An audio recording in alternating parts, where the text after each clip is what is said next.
दोस्तों, आज दिल्ली और मुंबई के बीच आईपीएल का एक रोमांचक मैच खेला गया और इस मैच में पहले बल्लेबाजी करते हुए मुंबई ने कमाल किया, लेकिन फिर दिल्ली ने भी मैच पलट दिया और अंत में जो हुआ उसने सभी को हैरान कर दिया। जी हां, इस वीडियो में हम आपको इस रोमांचक मैच की पूरी हाइलाइट्स बताएंगे, तो वीडियो को अंत तक जरूर देखें। और अगर आपको भी ये मैच पसंद आया हो तो वीडियो को एक लाइक जरूर करें। इस वीडियो का लाइक टारगेट है 1000 लाइक्स। दोस्तों, ये धमाकेदार मुकाबला दिल्ली कैपिटल्स के home ground Arun Jaitley stadium में खेला गया, जहां टॉस की किस्मत दिल्ली के पक्ष में रही।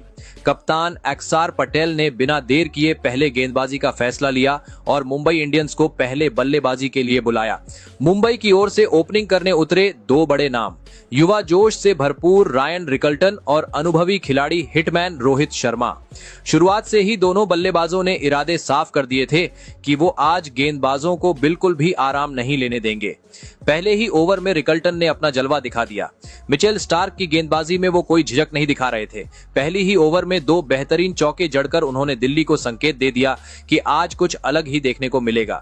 गेंद बल्ले के मीठे हिस्से से टकरा रही थी और बाउंड्री की ओर दौड़ रही थी। दूसरे ओवर में गेंदबाजी करने आए मुकेश कुमार। यहां भी रिकल्टन ने कोई रहम नहीं दिखाया और एक शानदार पुल शॉट लगाते हुए गेंद को सीधे दर्शकों के बीच भेज दिया। अब बारी थी तीसरे ओवर की और गेंदबाज फिर से मिचेल स्टार्क, लेकिन इस बार स्टार्क पर मुंबई का कहर टूटा। ओवर की पहली गेंद पर रिकल्टन ने सीधा चौका लगाया। तीसरी गेंद पर रोहित शर्मा ने भी हाथ खोला और शानदार कवर ड्राइव से चौका जड़ा। अगली ही गेंद पर रोहित को थोड़ी सी किस्मत का सहारा मिला। गेंद ने बैट का ऊपरी किनारा लिया और हवा में उड़ती हुई सीधा छक्के के लिए चली गई। ओवर की आखिरी गेंद पर फिर से रोहित ने क्लास दिखाया और एक और चौका ठोक डाला। इस ओवर में कुल 19 रन बने और मुंबई की पारी को मानो पंख लग गए। 5 ओवर तक स्कोर लगभग 50 रन तक पहुंच चुका था। दोनों बल्लेबाज लय में नजर आ रहे थे और दिल्ली के गेंदबाजों को समझ नहीं आ रहा था कि कहां गेंद डालें। लेकिन फिर आया 5वां ओवर और उसके आखिरी गेंद पर हुआ बड़ा पलटाव। गेंदबाज थे विप्रज निगम, जिन्होंने कप्तान अक्षर का भरोसा पूरी तरह से सही साबित किया। उन्होंने एक अंदर आती हुई गेंद फेंकी जो रोहित के पैड्स पर लग गई। जोरदार अपील हुई लेकिन अंपायर नॉट आउट दिया। दिल्ली ने तुरंत डीआरएस लिया और ये डीआरएस सफल रहा, क्योंकि रिप्ले में साफ दिखा कि गेंद साफ तौर पर पैड से टकराई थी और स्टंप की दिशा में जा रही थी। रोहित शर्मा को पवेलियन लौटना पड़ा। रोहित ने 12 गेंदों में 18 रन बनाए, जिसमें 3 बेहतरीन चौके शामिल थे। रोहित शर्मा के आउट होने के बाद भी मुंबई इंडियंस की पारी में कोई कमी नहीं आई, क्योंकि रायन रिकल्टन ने अपने धमाकेदार अंदाज में बल्लेबाजी जारी रखी। रिकल्टन ने मैदान के चारों ओर स्ट्रोक्स लगाए और गेंदबाजों पर लगातार दबाव बनाए रखा। दूसरी ओर क्रीज पर आए सूर्य कुमार यादव ने आते ही वो किया जिसके लिए वो जाने जाते हैं। बिना वक्त गंवाए उन्होंने पहला मौका मिलते ही लॉन्ग ऑन की दिशा में शानदार छक्का जड़ दिया, जिससे साफ हो गया कि वो भी आज बड़े इरादे से उतरे हैं। मुंबई की पारी रफ्तार पकड़ चुकी थी। पावर प्ले के 6 ओवर के बाद स्कोर एक विकेट पर 59 रन तक पहुंच चुका था। दिल्ली के गेंदबाजों के माथे पर चिंता की लकीरें साफ दिख रही थी। लेकिन फिर आया मैच का वो मोड़ जिसने पल भर में स्टेडियम का माहौल बदल दिया। 8वां ओवर गेंदबाज थे चाइनामैन स्पेशलिस्ट कुलदीप यादव, जो पिछले कुछ समय से शानदार फॉर्म में हैं और जिनकी गेंदबाजी में एक अलग ही धार दिख रही है। उन्होंने एक बार फिर साबित किया कि क्यों उन्हें भारत का सबसे स्मार्ट स्पिनर कहा जाता है। कुलदीप की गेंद फ्लाइटेड गुगली ऑफ स्टंप के आसपास घूमती हुई रिकल्टन कट शॉट खेलने चले गए, लेकिन गेंद तेजी से अंदर आई। गुगली को वो पूरी तरह पढ़ नहीं पाए और गेंद ने सीधे मिडिल स्टंप उड़ा दिया। रिकल्टन 25 गेंदों में 41 रन बनाकर पवेलियन लौटे। उनकी इस धमाकेदार पारी में 5 चौके और 2 छक्के शामिल थे। ये विकेट दिल्ली के लिए बहुत अहम था, क्योंकि रिकल्टन जबरदस्त लय में खेल रहे थे और मुंबई को 200 के पार ले जाने की ताकत रखते थे। अब मैदान पर थे सूर्य कुमार यादव और तिलक वर्मा, जिनके पास वक्त भी था और शॉट्स खेलने का हुनर भी। दोनों बल्लेबाजों ने मिलकर पारी को संभाला और रन रेट को गिरने नहीं दिया। एक ओर से सूर्या अपने ट्रेडमार्क शॉट्स से दर्शकों का मनोरंजन करते रहे, तो वहीं तिलक ने भी सधी हुई बल्लेबाजी करते हुए हर ओवर में कम से कम एक बाउंड्री निकालना सुनिश्चित किया। 11वें ओवर में स्कोर 100 रन के पार चला गया। क्रीज पर मौजूद सूर्य कुमार यादव और तिलक वर्मा की जोड़ी विपक्षी गेंदबाजों के लिए सिर दर्द बन चुकी थी। दोनों बल्लेबाज पूरे आत्मविश्वास के साथ खेल रहे थे। शॉट सिलेक्शन सटीक था और रणगति 10 से 12 के बीच लगातार बनी हुई थी। हर ओवर में चौके छक्के बरस रहे थे और गेंदबाजों की कोई रणनीति काम नहीं आ रही थी। 13वें ओवर में कप्तान अक्षर पटेल ने गेंद सौंपी युवा गेंदबाज विपराज निगम को, लेकिन सूर्या ने उनका स्वागत कुछ इस अंदाज में किया कि वो भी हैरान रह गए। सूर्या ने ओवर की शुरुआत एक खूबसूरत छक्के के साथ की जो सीधा लॉन्ग ऑन के ऊपर से बाउंड्री पार गया। फिर अगली ही गेंद पर एक क्लासिक चौका जड़ा। लेकिन यह सिलसिला यहीं नहीं रुका। ओवर की चौथी गेंद पर तिलक वर्मा ने भी एक शानदार चौका जड़ दिया। गेंद स्क्वायर लेग की दिशा में तेजी से बाउंड्री पार कर गई। कुल मिलाकर इस ओवर में 17 रन आए और ऐसा लगा कि मुंबई एक बार फिर 200 पार जाने की ओर बढ़ रही थी। लेकिन फिर आया 14वां ओवर और गेंदबाज थे कुलदीप यादव। उन्होंने एक बार फिर साबित कर दिया कि वो किसी भी परिस्थिति में मैच का रुख पलट सकते हैं। ओवर की पहली ही गेंद पर सूर्या यादव को फंसाया।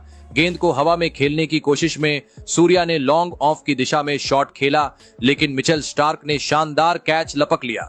मुंबई के लिए यह एक बड़ा झटका था क्योंकि सूर्या शानदार लय में थे। उन्होंने 28 गेंदों में 40 रन बनाए और टीम को तेजी से स्कोर की ओर ले जा रहे थे। मुंबई का तीसरा विकेट 135 रन पर गिरा। इस विकेट के बाद मैदान पर उतरे कप्तान हार्दिक पांड्या, लेकिन 15वें ओवर की पहली ही गेंद पर फिर से विपराज निगम ने बाजी मार ली। हार्दिक ने लॉन्ग ऑफ की ओर हवा में शॉट खेला, लेकिन टाइमिंग नहीं मिली और फील्डर ने आसान कैच लपक लिया। हार्दिक सिर्फ 2 रन बनाकर पवेलियन लौट गए और स्टेडियम में एक पल के लिए सन्नाटा छा गया। हालांकि दूसरी छोर पर डटे थे तिलक वर्मा, जो अपनी शानदार बल्लेबाजी से किसी भी दबाव में नहीं आए। उन्होंने स्ट्राइक को रोटेट रखा और जहां भी मौका मिला चौके निकाले। उनका आत्मविश्वास गजब का था और वो पूरे नियंत्रण में खेल रहे थे। 15 ओवर के बाद मुंबई का स्कोर 150 के करीब पहुंच गया था और उनके हाथ में अभी भी कुछ ओवर बचे थे। 17वें ओवर की शुरुआत मोहित शर्मा ने की और पहली ही गेंद पर नमन धीर ने गजब का छक्का जड़कर गेंद को स्टैंड्स में भेज दिया। फिर तीसरी गेंद पर तिलक वर्मा ने गजब का पुल शॉट खेलते हुए गेंद को डीप बैकवर्ड स्क्वायर लेग के पार पहुंचा दिया। चौका। अगली ही गेंद पर तिलक ने अपना अर्धशतक पूरा किया।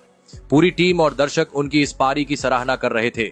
17वें ओवर में कुल 13 रन आए और अगला ओवर लेकर आए मिचेल स्टार्क, लेकिन उनकी वापसी उम्मीदों के उलट काफी महंगी साबित हुई। ओवर की शुरुआत नमन धीर ने की, जिन्होंने पहले एक शानदार पुल शॉट के जरिए 4 रन और फिर एक जबरदस्त व्हिप के जरिए दूसरा चौका जड़ दिया। स्टार्क की लय पूरी तरह बिगड़ चुकी थी। चौथी गेंद पर नमन ने लॉन्ग ऑफ की दिशा में कैच थमाया, लेकिन अक्षर पटेल ने बाउंड्री लाइन पर जो कैच लपका वो पूरे सीजन का बेस्ट हो सकता था। अफसोस की बात यह रही कि उनका पैर बाउंड्री से बाहर हो गया और उन्हें गेंद छोड़नी पड़ी। ओवर की आखिरी गेंद पर तिलक ने बैकवर्ड पॉइंट पर गेंद उठाकर ओवर को 4 रन और दे दिए। 18वें ओवर में मोहित शर्मा गेंदबाजी पर आए और नमन धीर ने ओवर की आखिरी गेंद पर छक्का ठोक दिया। अब बारी थी आखिरी ओवर की। गेंदबाज थे मुकेश कुमार। दूसरी गेंद पर नमन धीर ने लो फुल टॉस को फाइन लेग की ओर दिशा दी और चौका जड़ दिया। चौथी गेंद पर तिलक वर्मा ने डीप मिड विकेट की ओर स्लॉग स्वीप खेला और अभिषेक पोरेल ने बाउंड्री लाइन के पास शानदार कैच लपक लिया। तिलक ने 33 गेंदों में 59 रन की शानदार पारी खेली। फिर आखिरी गेंद पर नमन धीर ने बैठकर बैकवर्ड स्क्वायर लेग की दिशा में चौका मारा। इसी के साथ मुंबई इंडियंस ने 20 ओवरों में 5 विकेट खोकर 205 का स्कोर खड़ा किया, जिसमें नमन ने 17 गेंदों में नाबाद 38 रन बनाए। 206 रन के विशाल लक्ष्य का पीछा करने उतरी दिल्ली की शुरुआत कुछ खास नहीं रही। ओपनिंग करने आए फ्रेजर मैकगर्क और अभिषेक पोरेल, लेकिन पहले ही ओवर की पहली गेंद पर दीपक चाहर ने फ्रेजर मैकगर्क को चलता कर दिया। लेंथ पर डाली गई गेंद को फ्रेजर ने कवर की दिशा में चिप किया, लेकिन गेंद सीधा फील्डर के हाथों में जा समाई। बिना खाता खोले पवेलियन लौटे फ्रेजर का खराब फॉर्म एक बार फिर दिखा। इसके बाद दिल्ली ने इंपैक्ट प्लेयर के तौर पर करुण नायर को भेजा और बस फिर क्या था, मैदान पर छा गए करुण। दूसरे ओवर में ट्रेंट बोल्ट के खिलाफ उन्होंने 3 शानदार चौके जड़ दिए। हर शॉट में क्लास और टाइमिंग झलक रही थी। करुण का बल्ला गरज रहा था और वो फुल फॉर्म में दिख रहे थे। चौथे ओवर में बुमराह जैसे घातक गेंदबाज के खिलाफ भी करुण नायर ने अपना जलवा दिखाया। पहले तो मिड ऑफ के ऊपर से एक शानदार चौका जमाया और फिर आखिरी गेंद पर कट शॉट लगाकर एक और चौका ठोक दिया। बुमराह जैसे गेंदबाज के खिलाफ ऐसा आत्मविश्वास देखना वाकई काबिले तारीफ था। 5वें ओवर में अभिषेक पोरेल ने भी अपना रंग दिखाया और एक खूबसूरत चौका जड़ा। करुण ने भी इस ओवर में एक और चौका लगाया और देखते ही देखते दिल्ली का स्कोर 5 ओवर में 50 रन पार कर गया। शुरुआत में झटका लगने के बावजूद करुण नायर ने पारी को संभाला और दिल्ली को मजबूत शुरुआत दिलाई। दिल्ली की पारी में छठा ओवर जैसे करुण नायर के नाम ही लिखा था। बुमराह जैसे विश्व स्तरीय गेंदबाज के सामने करुण ने जो आत्मविश्वास और आक्रामकता दिखाई वो देखने लायक था। ओवर की पहली ही गेंद पर करुण ने एक शानदार हुक शॉट खेलते हुए गेंद को डीप बैकवर्ड स्क्वायर लेग के ऊपर से छक्के के लिए भेज दिया। बुमराह जैसे गेंदबाज को इस तरह की सजा मिलते हुए कम ही देखा गया है। तीसरी गेंद पर भी करुण ने कोई रहम नहीं दिखाया और एक क्लासिक कवर ड्राइव के जरिए चौका ठोक दिया। फिर पांचवी गेंद पर बुमराह ने धीमी गेंद डाली, लेकिन करुण नायर पहले से तैयार थे। उन्होंने खूबसूरत टाइमिंग के साथ गेंद को लॉन्ग ऑफ के ऊपर से हवा में उड़ाते हुए एक और शानदार छक्का जमा दिया। यही नहीं रुके करुण, इसी ओवर में उन्होंने 2 रन लेकर सिर्फ 22 गेंदों में अर्धशतक पूरा किया। आईपीएल में वापसी करते हुए ऐसी धमाकेदार पारी से उन्होंने अपने आलोचकों को करारा जवाब दिया। स्टेडियम में मौजूद दर्शकों ने खड़े होकर उनका स्वागत किया और डगआउट में बैठे उनके साथी खिलाड़ी भी उन्हें स्टैंडिंग ओवेशन दे रहे थे। पावर प्ले के 6 ओवर पूरे होने तक दिल्ली का स्कोर मात्र 1 विकेट पर 62 रन हो चुका था और करुण की तूफानी बल्लेबाजी जारी थी। दूसरी तरफ अभिषेक पोरेल ने भी समझदारी से खेलते हुए उनका शानदार साथ निभाया। दोनों के बीच की केमिस्ट्री कमाल की थी। स्ट्राइक रोटेशन से लेकर बाउंड्री लगाने तक सब कुछ बेहतरीन तालमेल से हो रहा था। पावर प्ले के बाद भी दिल्ली की रफ्तार कम नहीं हुई। हर ओवर में कम से कम एक बाउंड्री देखने को मिल रही थी। रन रेट 10 से ऊपर बना हुआ था और मुंबई के गेंदबाजों पर दबाव साफ दिख रहा था। सिर्फ 9 ओवर में ही टीम का स्कोर 100 रन के पार पहुंच गया। 10वां ओवर लेकर आए थे कप्तान हार्दिक पांड्या, लेकिन करुण नायर आज किसी को नहीं बख्शने वाले थे। उन्होंने ओवर की लगातार 2 गेंदों पर पहले एक शानदार छक्का और फिर एक बेहतरीन चौका जड़ दिया। 11वां ओवर चल रहा था। अब तक करुण नायर एक छोर पर आग उगल रहे थे और दूसरे छोर से अभिषेक पोरेल ने भी 33 रन की शानदार पारी खेली थी, लेकिन तभी करण शर्मा ने वो कर दिखाया जो मुंबई को चाहिए था। पोरेल को चलता किया। 25 गेंदों पर 33 रन बनाकर पोरेल पवेलियन लौटे और मैदान पर उतरे केएल राहुल। स्टेडियम में तालियों की गूंज थी, लेकिन बैकफुट पर जाती दिल्ली को अब एक लीडर की जरूरत थी। दूसरे छोर पर करुण नायर की पारी मानो किसी तूफान की तरह बह रही थी। चौके छक्कों की बरसात हो रही थी। मुंबई के गेंदबाजों की हालत पतली हो चुकी थी, लेकिन फिर आया वो ओवर जिसने पूरे मैच की दिशा ही बदल दी। 14वां ओवर लेकर आए मिशेल सेंटर। सामने थे करुण नायर जो तब तक 40 गेंदों में 79 रन बना चुके थे। लेकिन क्रिकेट की खूबसूरती भी इसी में है, एक गेंद सब कुछ बदल सकती है। सेंटनर ने एक कमाल की गुड लेंथ गेंद डाली जो ऑफ स्टंप पर पिच होकर तेजी से बाहर निकली। करुण का बल्ला घूमा, लेकिन गेंद ने बाहर का किनारा चूमते हुए सीधे ऑफ स्टंप को उड़ा दिया। करुण नायर की जादुई पारी का अंत हो गया। पूरा मैदान उनके सम्मान में तालियों से गूंज उठा। उन्होंने अपना बल्ला उठाकर फैंस को सलाम किया। इसके बाद आए कप्तान अक्षर पटेल जो पहले ही गेंद पर चौका ठोककर अपने इरादे जाहिर कर चुके थे। अगले ही ओवर में उन्होंने बुमराह को भी चौका लगाया। लग रहा था अक्षर भी इस कहानी को आगे लेकर जाएंगे, लेकिन बुमराह ने बदला ले लिया।